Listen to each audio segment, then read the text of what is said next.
Alright, we're here again looking at mini notebooks and netbooks, and today our special guest is the HP DM1Z, also known as the 3115M in their business and education line. Don't ask me why, they have two models, same machine. I also brought along with me the, for reference, a EPC 1011PX, one of our favorite netbooks. Now you'll notice right off the bat that the DM1Z is quite a bit larger. It is an 11.6-inch device versus the 10.1-inch netbook device, so it is quite a bit larger. If you take a look at the profile here, we've got quite a bit more space taken up. Still not too bad. It's a fairly small device compared to a standard laptop, but it is a little bit bigger. Still great size for schools. Now compared to a standard netbook, this one is a little bit more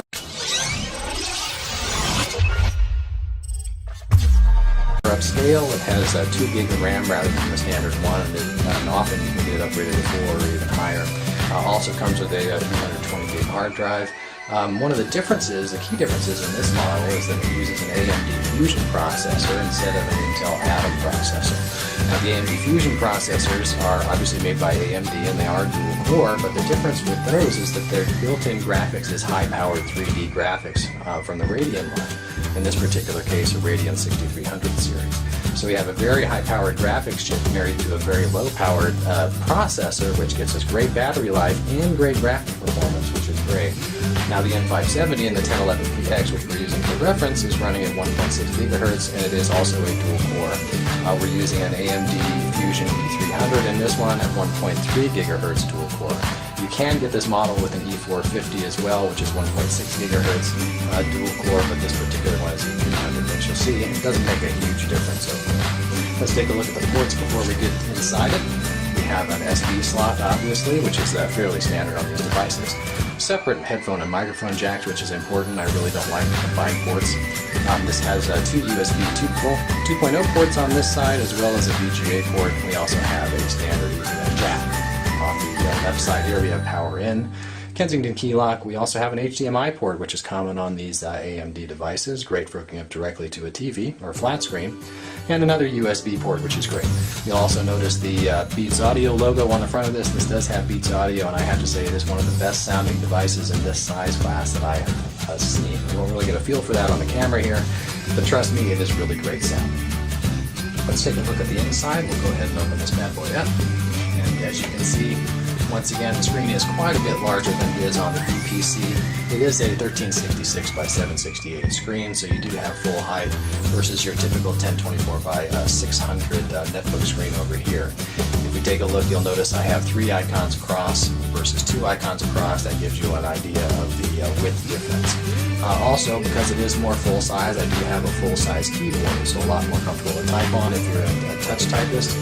And I do have discrete buttons on the trackpad. This is a huge gain. The last version of the DM1Z did not. It had a click pad, and those are pretty terrible. This one works much better because it does have those discrete buttons. Let's take a look at some 3D apps, and we can actually get a feel for the difference in graphics performance on these two. I'm going to open up a program called Celestia. And Celestia is essentially a 3D simulator for space, so imagine Google Earth in space. It's really pretty fun.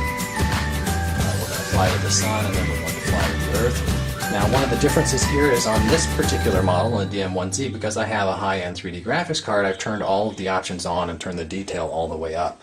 So you may not be able to see it very well in the video, but I have clouds on this one, and I have lots of detail on this picture of the Earth. And as I scroll across, you'll see scrolling the Earth is very, very smooth. Versus scrolling the marble over here, it's quite a bit more jittery, it doesn't move around quite as fast, it takes a lot more time. Let's take a look at an object in space just for comparison. I'm going to go to the Hubble telescope.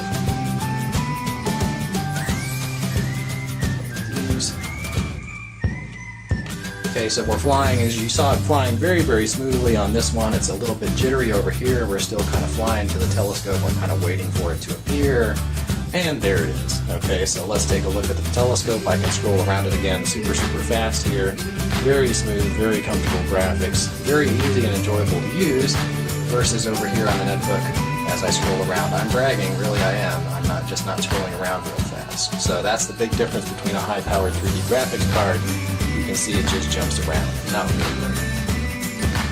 Okay, so obviously the 3D graphics performance is quite a bit better on the DM1Z versus the 1011. Obviously, we've got a high-powered 3D graphics card in the one versus no 3D graphics card in the Intel Atom here. But one other thing that you can do with those high-powered cards is you can actually offload video processing. So we can pass the processing of the video files and the decompression and all that off to the high-powered graphics processor instead of trying to use the main processor for that. And that can make a big difference in the performance. So let's take a look, for example, at one of my favorite little videos. It's a trailer for Mission Impossible, and we'll go ahead and play that in 1080p, which is actually more resolution than these screens are capable of rendering anyway. So there's a lot of scaling, a lot of work actually taking place. And what you'll see is a significant difference in performance on these two. The graphics processor on this one is able to process it very smoothly and very cleanly, you'll notice.